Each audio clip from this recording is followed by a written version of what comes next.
6 team review. Welcome to the game week 6 team review. Decent week, green arrow, but let's get straight through it and talking my points, opinions on my players this week, my opinions on how players are doing, and yeah, let's get straight into it. You can take the sunrise, sprinkle it with you, Candyman. So we played our wildcard obviously this week. The defense was a bit shaky, but we'll go through it and talk my thoughts on it. Oh, buddy, you hit them legs today, huh? Oh, my boy. You all right, boss? So in goal I had David Raya. Arsenal obviously did concede the 1 goal. And obviously it was a tough away fixture. And again, this is one that I can't really complain or have too many comments on because Arsenal looked a solid defense again. But they just conceded that 1 goal. But obviously this was not a fixture which they expected very highly to keep a clean sheet. The ground they lost the past 3 times before this and conceded in each.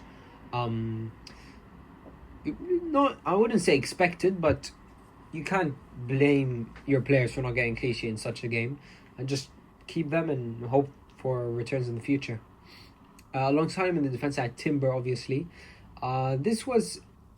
Timber I thought was really attacking. Like he had a couple of good chances, 2 good chances, played well, looked decent defensively. So he looked a really good pick. Even though he didn't get points, he looked promising. So I was really happy with his performance, barring obviously the blank. But I do see positives from him in the future. And I think even though Gabriel scored a 13-pointer, I think again to say Gabriel is a much better option than Timber just because he scored points this game, I think is a very big claim. Because Gabriel only scored 4 goals last season, despite him being known as a set-piece monster. But it's not really his fault. It's just the assets, the defense, they understand how to defend against such a guy like Gabriel. Obviously, they know how to man-mark him from set pieces. They know he's the threat and they just watch him really well. So this allows for other options like Timber to be better on the set pieces. And Timber's obviously overall attacking threat is much better than Gabriel's because he's obviously playing as a fullback and Gabriel is the centre-back. And Timber looks really confident. It looks even going into second gear with his attacking output this season. Like we can see it in every game. He looks like he could get a goal or an assist. So the only thing Gabriel has over Timber, and I don't regret going in for him in the wild card, is Gabriel has the minutes. And for me, Gabriel was just the boring pick and Timber was the exciting one to go for. So that's exactly where I went for him. And I still do think Timber will outscore Gabriel, I think for sure. The other 2 blanked as well, but a bit more disappointing because there was no confidence behind their performance like the Arsenal defenders. So first I had Van Dijk. Obviously Liverpool didn't have a good game. To see that as an Arsenal fan, it was very good to see. So it was a bit bittersweet for me. But if we look at from my FPL point perspective, he's still a decent option. But Liverpool, it's hard to tell because Liverpool have started the season really shaky defensively. They've improved the past few games, only conceding like 1 and 3. But this Crystal Palace game does put a bit of lack of confidence in the picks. But again, FPL is a game of patience. Be patient. He's good on set pieces. Decent team, decent defense. Keep him and see.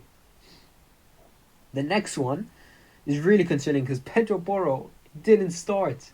I see what the manager is doing in a game where Wolves look really good on the counter-attack. You're going to want physical, fit fullbacks, and I think it really made sense from Thomas Franks and a very good move to go for Udogie and what's his name, Spence. But the problem is that left the creativity out of the game, and I thought they missed that. So I think he won't bench Porro again. But obviously Spurs didn't look good, but I don't think it's a change in Spurs' ways. I think they'll continue being a solid team, and I think Porro will continue being a solid asset. But hopefully he doesn't get the odd benching every so often because I pick him expecting him to be a 90-minute man. Especially with the fixture Wolves at home, that was the disappointing part really for me. That I expected so much in such a good fixture and he disappointed completely.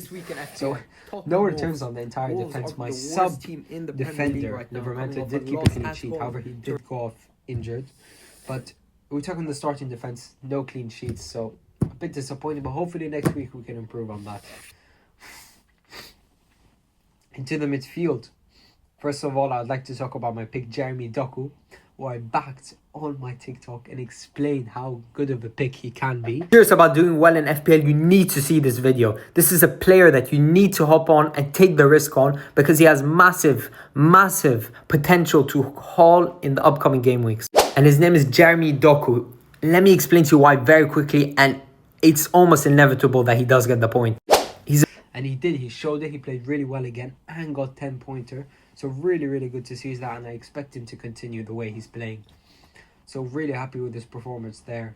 Really happy to have him around that 6 million price. Of course, other options include Pap Malang Sarr at Palace. Sorry, not Pap Malang Sarr. Ismail Sarr at Palace. But Doko has higher ceiling for me, and he did outscore him this week, so I'll take it for sure. You sure about that? You sure about that? You sure about that?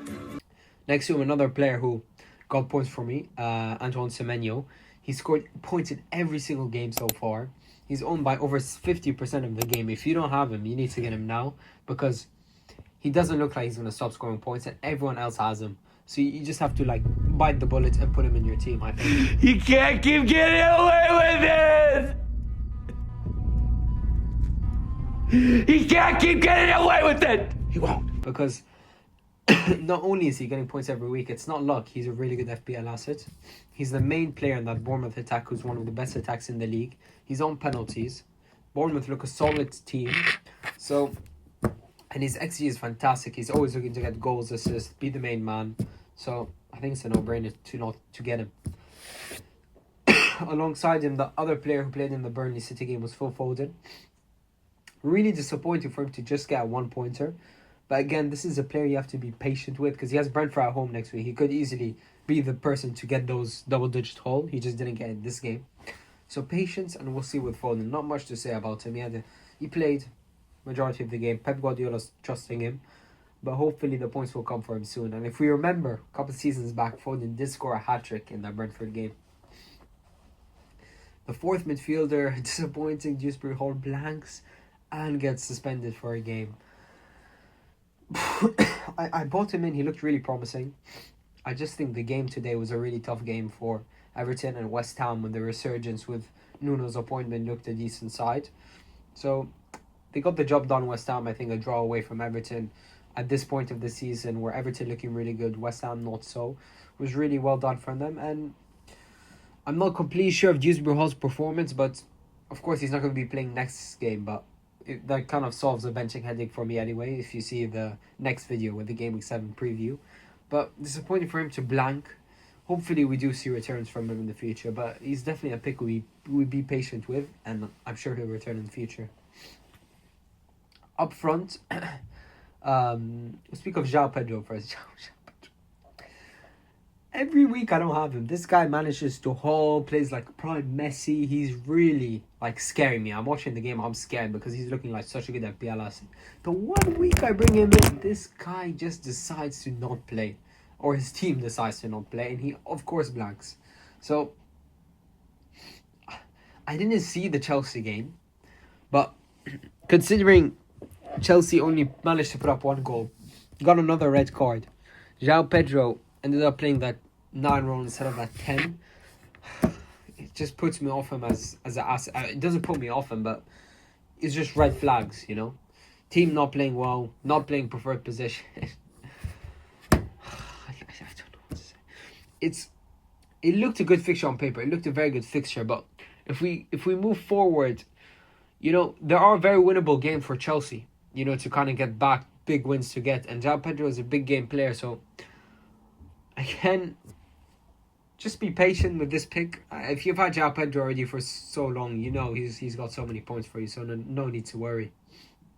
Another one who blanked was even more disappointed, Victor Gyökeres.